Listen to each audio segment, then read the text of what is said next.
Amazon operates over 300 warehouses in the USA, each averaging 800,000 square feet. These facilities utilize numerous robots to aid employees in efficiently delivering products to customers. We recently participated in the Amazon Warehouse virtual tour, and we're excited to share it with you. So let's go. Have you ever wondered just what happens after you click buy on Amazon? You're about to find out. Let Amazon Tours take you inside a fulfillment center. Join us and let us take you on a journey across our vast network of innovative technologies, including some of the most adorable robots you'll ever see. Millions and millions of products accessible with the click of a button. And our incredible employees who make what seems impossible. So sit back, relax, and enjoy your Amazon Fulfillment Center tour. We hope it makes you smile.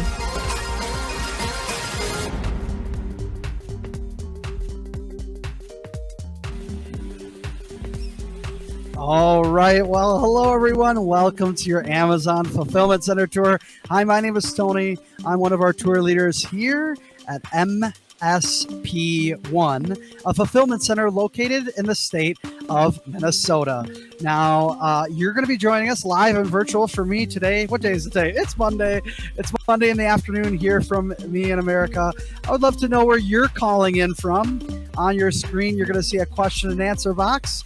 On the right-hand side, I would love to know who you are, where you're calling in from, and maybe for fun today, the last thing you bought on Amazon. That's going to be on that right-hand side. Let us know who you are. Join us live today. Now, everybody, with me being here at MSP1, we use our airport codes to identify our buildings. Did you know that you can tell where your package came from? On that address label, you're going to see in the bottom corner, those airport codes. So who knows? You could get a package from here from MSP1 to your doorstep all in 2 days or less. Now, today's tour, and what are we going to cover? Well, today we're going to show you what happens after you click buy on Amazon.com and how we get our products to your customers in that 2 days or less. So now these buildings, they're going to be split up kind of in two different areas, an inbound, and where I'm standing right now, an outbound side of the building. Now on that inbound side of the building, our trucks are going to arrive. We're going to unload all the product and get it to a location that we call stow. At stow, we're going to take that product and randomly, with the help of some great computers and people, put it into our robotic shelving units. Yes, you heard that correct. Randomly, we do put it away with the help of some amazing technology to keep track. Once it's stowed, you can click buy on Amazon.com. We will pick it. It'll head over to the packing department where we'll pack it. We'll go through an operation that's called SLAM, which gets your address label on, and then it'll head on to our trucks and to your customers. So that's what we're going to cover today. Now, with that being said, we are going to start this tour after you click buy on Amazon.com. So with that being said, I talked about robots before, and we have another amazing tour guide that's going to jump on right now that's standing next to those awesome robots. His name is Ken, and I'm going to let him take it over from here. Over to you, Ken. All right. Thank you so much, Tony. Well, welcome, everybody. My name is Ken. I'm the tool leader, and I'm located at BFI4, stands for Boeing Field International. We happen to be just south of Seattle, close to our headquarters. So if you're ever in the area, let me know. Maybe you'll come by for a tour of our site. Anyway, what I'm going to show you today is some of the amazing things that our robots do for us. Now, when we talk about robots, we're talking about those orange boxes that you see underneath those tall shelves that you see moving along behind me. Now, let me tell you a little bit about RFC before I tell you more about our robots. RFC is 815,000 square feet in size, which means we're about the size of 14 American football fields. Half of that is set up for inventory. So inventory is on one half of the building. So we are, and we're on 4 levels. I'm up on the 3rd level. And we have 2 size robots now. On the ground level, we have a bigger one that weighs about 750 pounds, and it moves pallets of inventory. So when we have things like dog food, Gatorade, water, and things like that, Those are left on the pallet. Pallets put on a platform a little bit taller than the robot. Robot goes underneath it, picks it up, and then moves it around. But on all 4 floors, we have these smaller ones, these orange ones that you see rolling around behind me, and they weigh 325 pounds. And what they're moving is those tall shells, we call them pods. In these pods, we store all of our inventory other than what's on a pallet. Now, the ones in these pods are all stored randomly, and I'll explain how we do that in a minute. But before I tell you more about how we store inventory, let me tell you about how our robots work. Okay, robots travel on the floor using electric motors and wheels, so they can skate around pretty elegantly like you see behind me. And they follow little white stickers that you may be able to see on the floor. They're called fiducials. I think there's a sample on the screen right now. That little fiducial is a sticker. It's on the floor. It helps us helps the robot identify where it is in the network. So as it's rolling over one of these fiducials, it knows exactly where it is in the building, and the building knows where all robots are at all times. So what happens is if an item falls off one of these pods, which happens occasionally because the shelves are moving around, lots of items loosely put on the shelf. If an item falls on the floor, we have to get it off the floor. To get it off the floor, we use a process that relies on the safety and security of our associates. Now, when an item falls on the floor, the first robot that sees it identifies the item as an obstacle, sends a message to our network letting the network know there's an obstacle there, and we send a person out there to go pick it up. When they go out there, they wear a vest with some radio modules built into their vest. And these people are called amnesty workers. When they enter the robotic field, that amnesty vest is activated, sending a radio signal to the network, letting all the robots know that a human being is present. What happens then is the robots all slow way down, right? So the associate is safe. And then when they get to about 15 feet, they stop, creating a geofence around the individual so they can safely go out there, pick up the item. If the item is damaged, they take it off the floor. If the item is not damaged, they scan it and put it back in any shelf that's close by and scan it in the new location. That's how that works. Now, I told you the items are stored randomly. We randomize it across all 4 floors so it's easier for us to pick the product when needed.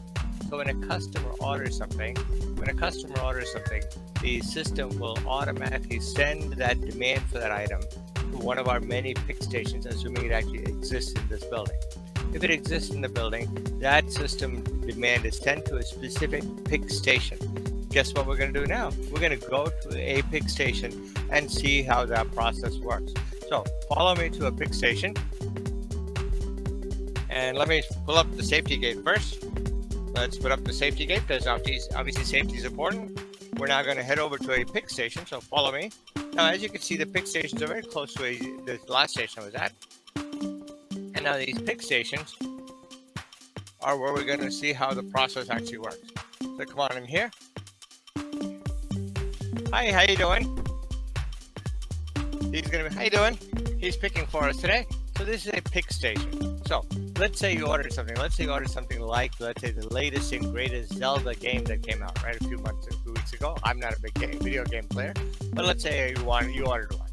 If you ordered one, that demand may come to RFC because we may have it. If it comes here, it drops to one of these pick stations. When it drops to a pick station, the demand is sent to a specific station like this one, and a picker would log into the workstation. When they log into the workstation, what I'm going to do is I'm going to show you how we can actually see it. Come a little bit closer. There we go. You'll see a light will shine on a specific square on that pod, a tall shelf. In that square, and only in that square, they're going to find the item. To help them select the right item, that computer screen gives us no clue. A picture of the item, a description of the item, the quantity, and the location. Now, that computer screen can also change languages. So if he spoke Spanish, Vietnamese, Tagalog, or any of the other languages spoken here, it will change the language of his choice based on his badge ID. So make it very easy for him to read and understand what he's got to do. Now, right now it's telling him to pause because it says do not interact with the pod, so he's got to wait. But once that pod clears, another process will happen. But anyway, he'll pick the item, scan it on that little Cognex scanner, and when he scans it, it makes one of 2 sounds. If he selected the correct item, it says beep. If he selected the incorrect item, it says just like you heard that. Now, that tells him whether he got the right item or not. When he has the right item, now he has to put it into one of those yellow totes. Now, you see 5 totes sitting there. Each of one of those yellow totes was scanned into place, creating an empty virtual container. Each and every virtual container has a predestined location to go to the warehouse. It tells him what tote to put into by lighting the light above it. When he selects the correct item, that light turns green and flashes. He puts the item and taps the button. When he taps the button, it relieves it from inventory and transfers it to that tote, or what we call work in process, or WIP. Once it's the tote will go wherever it's going to go. So, where do you think the totes are going to go? Well, the totes are going to go to a packing area, because some of these totes are going to go to a single pack, meaning one item per order, and some will go to multi-pack, meaning more than one item per order. Either way, the tote has to go from here to another place. So let me show you how it actually happens. Let's go down this way, and hopefully he'll release the tote in the next few seconds. But if not, we'll at least explain the process. So, when he releases the tote will come through this little tunnel here, right? This tunnel will bring that tote in towards this area, and this side of it is the actual elevator. The elevator will take that tote, raise it up to the next level. Maybe he's not releasing a tote just yet, but when he does release it, we'll wait here for a couple more seconds. It will raise that tote up to the next level, jump onto an elevator, and cross that bridge, and then it's not coming. Anyway, it'll jump on this little conveyor up above me that you kind of see, and it'll take that long ride over to a packing area. Now, we're not going to actually take you to our packing area. I'm going to send you on a virtual roller coaster ride today from here in Seattle all the way over to Minnesota, where my friend Tony is going to tell you how packing works. Now, when you get there, make sure you say hello to Tony, and make sure as you're in the roller coaster ride, get your arms and elbows tucked in and go, whoa, when you land, okay? All right, be safe, enjoy the ride, and I'll see you in a few minutes. Once you click the Buy Now button on the Amazon website, the information will go into our system, telling the robots which item you have ordered and where it's located. The robot will then pick up the yellow shelving unit called a pod with your item in it and take it to one of our workstations. These small but mighty robots can lift and carry around 1,500 pounds or 680 kilograms. That's about the weight of a cow. Once the pod arrives at one of our ergonomic workstations, an Amazon employee will pick the ordered item from the pod and place it in a tote. All stations are equipped with technology to help employees by displaying visual aids of what item to pick, where to put it, and when to send the tote of items to the next department. Totes travel from one department to another on conveyor belts. Some fulfillment centers have upwards of 26 miles or 40 kilometers of them. The tote barcode will be constantly scanned throughout its journey on the conveyor belts to reach the correct destination. A designated pack station. Welcome to Pack. Your products have safely arrived and are ready to be packaged.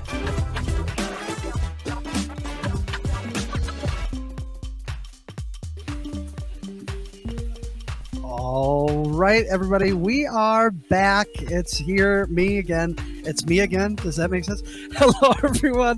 We are back, and it's me, Tony. There we go. Monday is hard.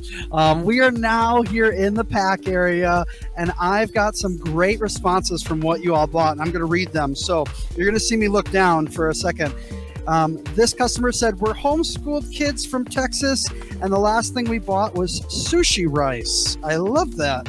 Arlington, Washington, last thing we bought was a belt bag. Calling in from NYC. Hey, what's up, Tony? I'm from North Germany. Pretty cool. Honolulu, Hawaii, and they bought a phone screen protector for their phone. All right. Oh, I love this one. Hey, Tony, I'm from Canada. I get all my deliveries and I think to myself, add to cart is my hobby. That's pretty cool. Well, I'm glad you're all here. I'm glad you're watching. Fun things that you all bought. Add to cart is my hobby should be a t-shirt, and one of you should sell that maybe on Amazon.com. I think that'd be cool. Well, now we're here with my friend Jenny, everybody. Let me put my little pad down. All right. Great, everybody. So we're here with my friend Jenny. She's been with us for 5 years, Jenny? Or 6? 5? 6, 7? 7 years. Nice, Jenny. Well, Jenny's been here with us for 7 years, and she's going to be starting to show us how we do the pack portion here. And first thing you're going to see on Jenny's hands is those gloves. That is what we like to call our personal protective equipment. It's free to all employees here at Amazon. What we're going to do is we're going to go to a vending machine, grab our personal protective gear. We're going to scan in our badge, and we'll be able to get free whatever we need from that vending machine so that we can work safely. Now that Jenny has on her gloves, what she's going to do is, well, grab that yellow tote. Now that yellow tote just came from that picking area, and now we're ready to pack our boxes. So what Jenny's going to do is grab a product and scan it into the computer system in front of her. That computer system in front of her is going to tell her exactly what box to choose based off of the dimensions of that product. At the same time, you're seeing it right here. It's spitting out that tape, and that tape is spit out according to that box size is what it's cut to. Jenny's going to add what we call dunnage into the mix. That dunnage you may call packing peanuts or air pillows to keep that product safe. She's going to type it up one more time. And the last thing she's going to do is add a barcode on the top that we call a SPOO label. And that's it. But let me break it down a little bit. Let me show you what I'm talking about, everybody. And I'm first going to start with the boxes. So if you can see on your screen right there, this says box number 30, right? All of our boxes are going to be numbered for Miss Jenny over here so that she can identify which box to choose. And then I said the tape. Here is a roll of tape, my friends. That roll of tape is pretty large and it's not sticky. It's water activated tape. It needs to get wet right there, then it'll activate and become sticky. Now, the last thing I want to talk about in this area was that thing that I said called a SPOO label. S-P-O-O. Now, that SPOO label is helping keeping your privacy away and private, right? We're never going to know who the customer is. That label is scanned in the computer system, and once Jenny puts it on the box, now we know who that customer is. Well, virtually, right? It's going to live there. Maybe it's Tony. He ordered toothpaste, and he lives in Minnesota. It's all going to live. There you see on your screen right now, that SPOO label. What it's doing then later in the tour you're going to see is we're going to use that SPOO label to pull the data and print your address label, right? One last thing we're doing in this area is maybe not putting a product in a box at all. Have you gotten one like that? It's called our frustration-free packaging or our ship in own container. By shipping things in their own container or using frustration-free shipping, we've reduced about 36% of the waste inside of packaging. So those things and more will be changing going forward so we can be net carbon neutral by 2040. It's going to start right here with these boxes. All right, well, that's it for me. You can see Jenny, she's all done here too. Water break. All right, but that means we're not done with the tour yet. You are going to hop over now to another side of the country, maybe not in Washington. You're going to meet another one of my friends. I'll let him introduce himself, say who he is, where he's calling in from, but he's going to show you that slam. Over to you, friend. Thank you so much, Tony. We are here now in Oak 4. Oak 4 is a fulfillment center in Tracy, California, just about an hour outside of San Francisco. And I'm excited to show you now what happens next with those boxes. From here, I also was looking at the chat and wanted to give an observation, I suppose, maybe more than a shout out. It looks like it must be bug season because we got quite a few people that are buying spider spray. We got off spray. We got citronella candles. We got bug equipment for camping. I'm assuming some of that overlaps. So it must be the season. I actually just did bug spray this last weekend. I hope yours goes as smoothly as mine did. But from here, I'm going to put my phone away and I want to talk about what's happening behind me. Those packages that are there, that again have been sealed up, they're ready to leave. They have a SPOO label, but not your shipping label. It means that they're physically ready to leave. But as far as getting them shipped, we're not quite done with a few steps that we're going to walk through right here. SLAM is this process, and SLAM is an acronym that stands for Scan, Label, Apply, Manifest. And we're going to walk through each one of those steps here today. First, I'm just going to step a little bit to the side because this is the very first step. It's scan. What is it scanning though, Shane? Fun fact, it's actually scanning quite a bit, but to break it down to its simplest point, it's scanning that SPOO label. So again, virtually, Jenny attached each purchase to one of those SPOO labels to a physical package. It's going to scan that SPOO label, which now here is going to give us the information we need to create the shipping label, which means we know what's inside the box, we know what size box that is, we know approximately how much cubic space is available for packing material to go inside. We even know how many grams of that water-activated tape we saw Jenny apply is going on the outside of each box, because it's, again, prescribed per package type. From there, it's then going to take this information, and in a matter of seconds, it's going to go just a few steps forward, where then we're going to see that we have labels being applied to each individual package one at a time. I'm actually going to step off of frame here because I want to make sure you get a good view of this process, and we're going to take a look at what that label and apply section looks like. So a package came through, and yet here we are. Alakazam. We have some labelers. So I'm going to step off camera still for a few moments, but we see that there's a white paddle. It's coming down and it's applying unique shipping labels to each customer's package as it makes its way through. You might be curious, Shane, it looks an awful lot like maybe those labels are being applied with a paddle of some sort. What if I bought something fragile maybe? Well, the reality is that we're actually not tapping the top of those boxes to get those labels applied. To go through the process order again, we scan the label to create the information for the shipping label, at which point then it's being held on that little white paddle. You might be able to hear it coming over my microphone, but there are actually some compressors running over here. And because of that, what happens is as it upholds that shipping label, it's then going to get really close to the top of that package, just a few millimeters away, and then with a little puff of air, it's going to blow the label on top of that package. From there, once that gets done, it's then going to make its way up forward. We're going to see one more scan. What is that scan for? What is this station? Who is this incredible guy over to my side? Well, a few things.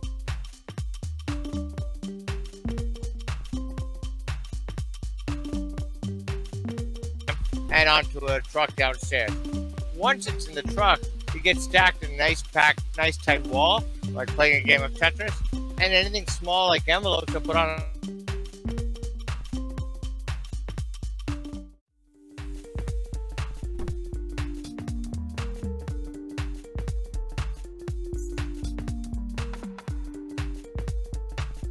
It looks like we might have lost Ken one more time, so I'm just going to move my camera so we can see my ship dock. Ken was telling you how when those things leave from upstairs, that those shoe pins are diverting them and they're heading downstairs to where I'm currently standing. I guess to be clear, they're not literally going from BFI4 shipping sorter to the Oak 4 shipping dock, but you understand the logic that again upstairs there are shoe pins, they're diverting packages because each one of these spiral shaped slides behind me is going to a different destination, potentially even via a different carrier. So when we look at that Smile logo on the A to Z, it's not just looking at the inventory that we're attempting to offer. In addition to that, it's also looking at where we're shipping things to. So that's kind of what happens inside the four walls of our fulfillment center. From here, then, those items are going to make their way to their next stop, which is very likely a delivery station, before ultimately making their way to your doorstep. My favorite part of the journey, personally. But that's kind of the A to Z that happens inside our sites. I'm going to step off camera one more time because we're going to play you a video of a cool shipment that has existed inside our network. And then we're going to jump back in here in just a moment, and we'll get to some Q&A to see what you're most curious about. See you all in just a moment. Let's go up. You will never find anything else like the Grand Canyon. It's one of the 7 wonders of the world, and this is unlike any other place you will ever live at.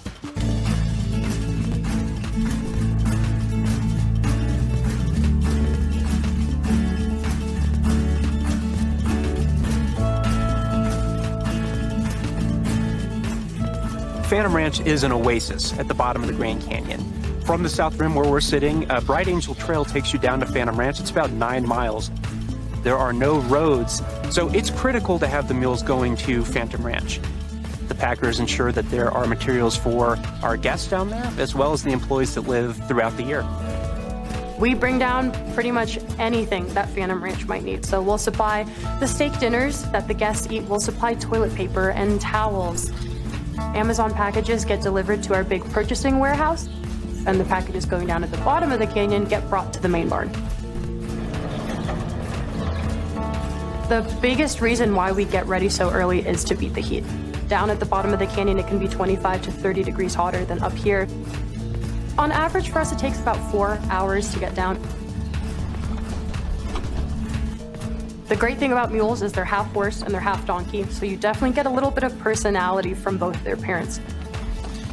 The more you take them down, the more they memorize the trail.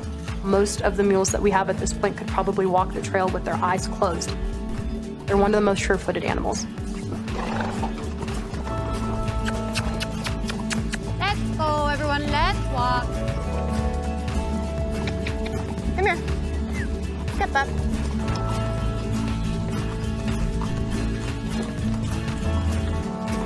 Getting down to the very bottom of the canyon, you see the Colorado River rushing through these huge rocks around you. And the mules, they definitely pick up their pace once we cross the bridge because they know we're almost to Phantom. The supplies that our mule team brings down are a critical part of making sure that life can exist down at the bottom comfortably and happily. Having a service like Amazon available to employees, especially in a place as remote as Phantom Ranch, is fantastic. Everybody every week is ordering different things, either outdoor gear or snacks or whatever they need from Amazon. And whenever we show up, they're like, do you have any packages? We got something from Amazon. Did you bring it down? They're like, yep, we got it. Right here. It honestly makes me feel a little bit important to be able to give these people not only what they need, but also what they want.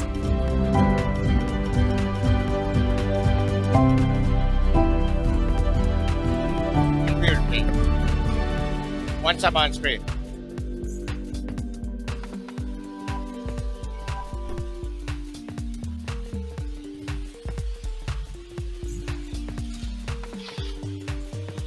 All right, everybody. I see that we are all back and we're ready for our lovely Q&A. I think we got Ken and Shane on the screen right now to answer some of these fabulous questions. You're going to see me look away again at times. I'm going to be looking at my tablet here to answer some of these live questions. And here we go with the first one. I'll take the first one. How many fulfillment centers does Amazon have? Well, we have more than 380 of these FCs around the world, which is pretty fascinating. All right, we'll go next in line, which is Mr. Ken. Ken, this one's going to be pretty open-ended, but you can take it any way you want. And the question is, do you know anything about AWS? What do you got there? Well, I know a little bit about AWS. It's the biggest cloud service provider in the planet, and everything in Amazon runs on AWS. So all those 380 FCs that Tony just mentioned, all of them are connected via the cloud, AWS. So whenever you order something, anybody in the planet, any one of our FCs can serve it to your household. But we always try to keep it local, but we can do that across the globe because of AWS. Hope that helps. Great. Thank you so much, Mr. Ken. All right, we're going to pop over to Shane. Question for you is, do team members always work on the same station or do they rotate? It's a great question. It's going to vary from site to site, person to person, preference to preference, business to business. In short, I'll tell you what my experience was like. I came to Amazon in 2013. I was in a packing department. I thought it was a lot of fun. However, I also like to try different things. So what I ended up doing when I was in fulfillment was I would kind of jump around. So maybe the first few hours I'd be in one department, next few hours I'd be in another department, after lunch I'd be in another, and then before the end of the day I'd be somewhere else. However, there's also plenty of people like my brother who worked in fulfillment for a while who liked one department the best and he wanted to stay there for his full 10 hours. So I'm going to say it's going to be pretty varied from individual to individual, but there's a lot of opportunity to find a place that an employee is most comfortable. Back to you, Tony. Great. Thank you so much, Shane. All right. A question just for me. They use my name. Thank you so much. The question is, Tony, how many box sizes does Amazon use for shipping? Great question there. So with Jenny, we were in pack singles medium. So that means pack singles, one item in a box, medium items only.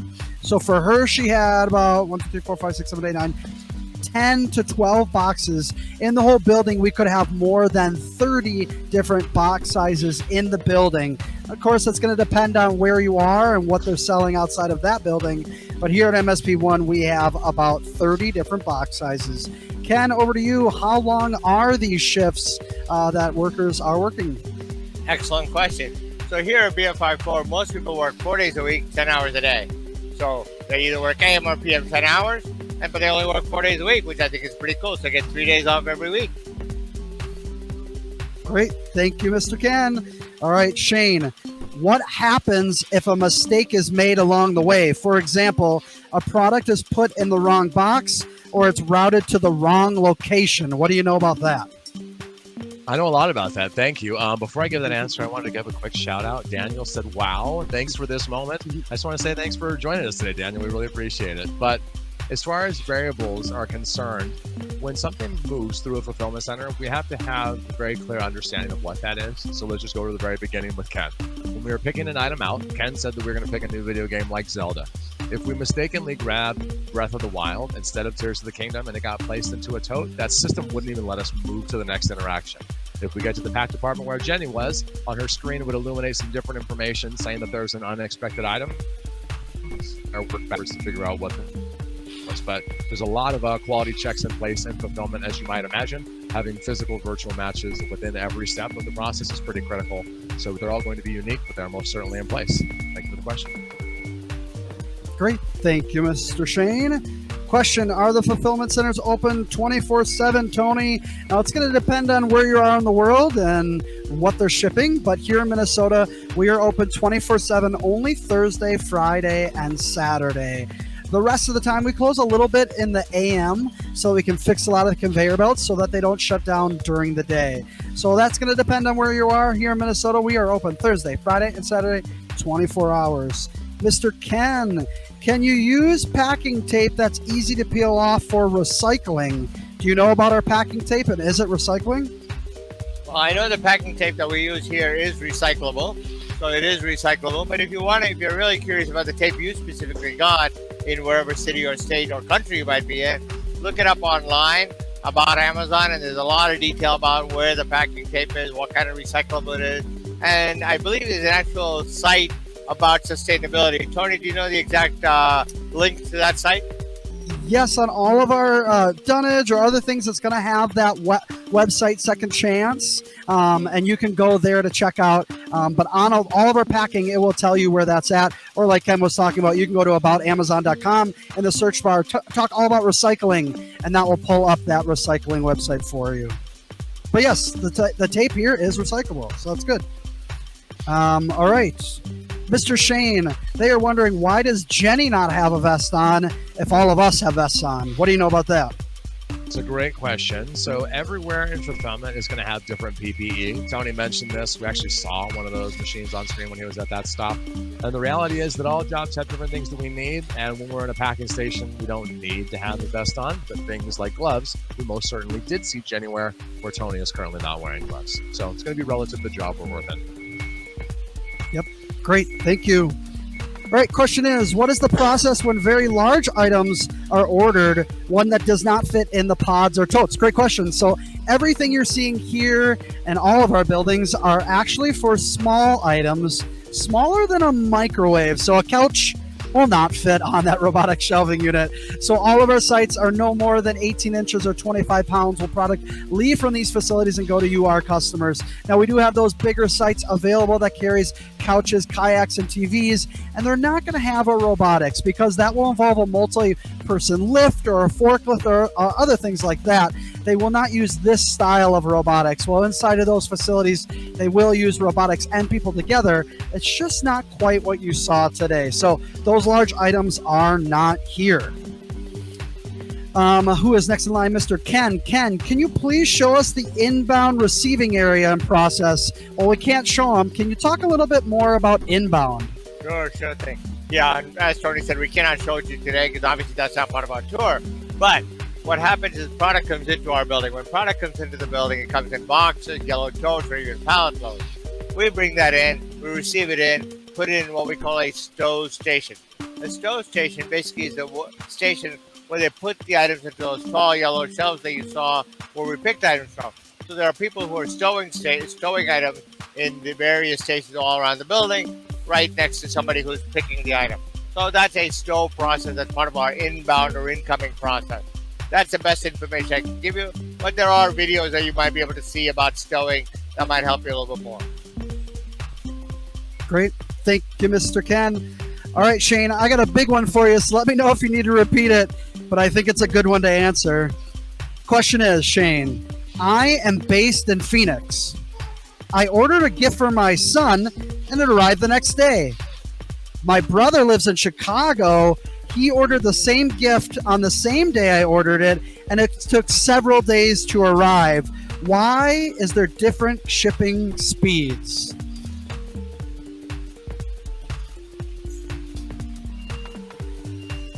Let me see. Mr. Shane, if you could still hear me there. Yes. Sorry about that. Yes, I've got you, Tony. That's My okay. apologies. So I'm you're going to fine. piece that question into a couple different answers. The first of which is that the inventory in different fulfillment centers is going to be unique from site to site, meaning the logistics that we have access to are not one and the same. So Tony and I could order the exact same item right now. We don't necessarily have the exact same options because of those locations. We continue to build our network. Ken plugged Amazon Web Services earlier. There's a lot of really incredible work being done. If you want more specifics on that end, then I would encourage you to go to aboutamazon.com. Otherwise, at a high level, it all has to do with where things are located, where you're located, and then the shipping preferences you've selected for those items. Thank you for the question. Yeah, or maybe you got the last one. You know what I mean? Maybe you're the last one in that area, and then maybe that's why. Like Shade said, lots of variables could go into that one. All right, let's go back. We have about 3 more minutes left in this Q&A, and the question is, watching Slam Station, about 90% of the boxes are Amazon boxes, but there are some going out that are clearly not. They're different colors or markings on them.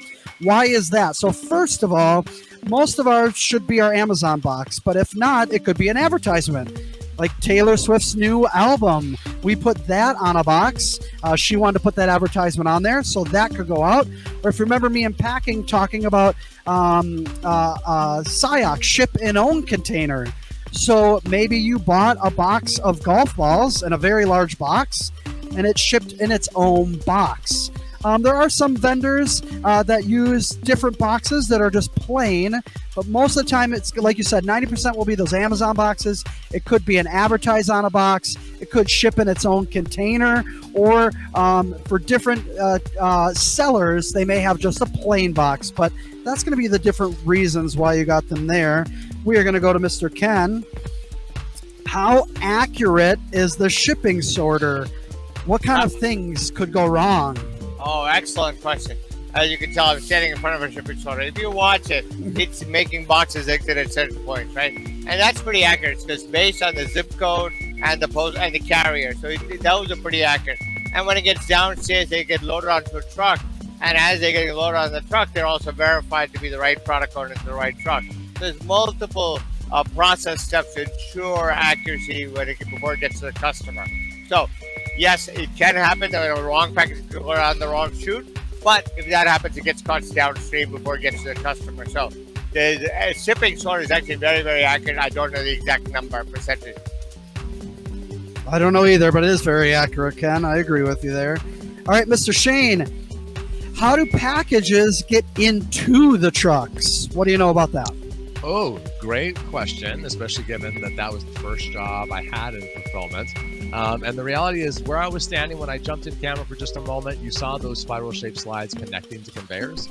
What happens is one of two things. We're either going to take those items and build them up on a pallet or a blue go-kart or a large shuttle, which is essentially a container for other containers, and we'll load them in on pallets. Or a more conventional method is called fluid loading, and it's essentially where we're taking customers' packages and we're kind of playing a game of Tetris or Dr. Mario, if that's your direction. But you're going to stack them from the floor to the wall and build them up individually by employees who are doing that work, which is my favorite job in fulfillment before coming to this team. But that's how we get that in.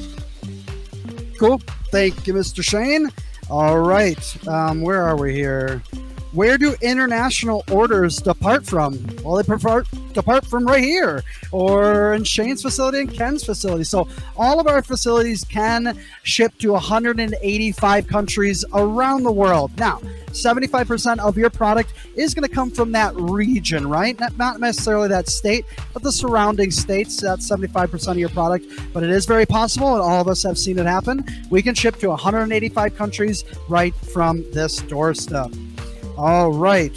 Last question, here it is. And how do you decide who gets the packing, Ken? Like UPS, United States Postal Service, or Amazon? How does that get picked for our last question? Excellent question. So what happens when you place an order, as soon as you place an order, the system is already calculating what's the most efficient way to get it to you, not only in speed, but also in cost. So based on those two criteria, the system is constantly updating and making decisions. If you order more items, if you subtract items from your order, it changes the weight of it. So it's constantly doing the calculation. And at that slam station that you saw Shane at, that determines where that final path is selected. And that's what makes the decision on whether you get it via any of our carriers or U.S. mail or our own prime drivers. Hope that answers your question. Great question, though. Thank you, Tony. Thank you, Ken. All right, well, that's going to round out our tour today. We do thank you for joining us on our live Amazon Fulfillment Center tour from us, from all of the United States, and for you. Thank you for joining all over the world today. I appreciate your questions, and it was really interesting to see what you are buying right now in real time. Well, thank you for joining us on a live virtual Amazon Fulfillment Center tour. Have a great rest of your day. Goodbye now. Thank you, everybody. Bye all. Thank you. And that's the end of the video. And here's another video that YouTube thinks you'll enjoy, so go watch it. Thank you for watching, and we look forward to seeing you in the next video.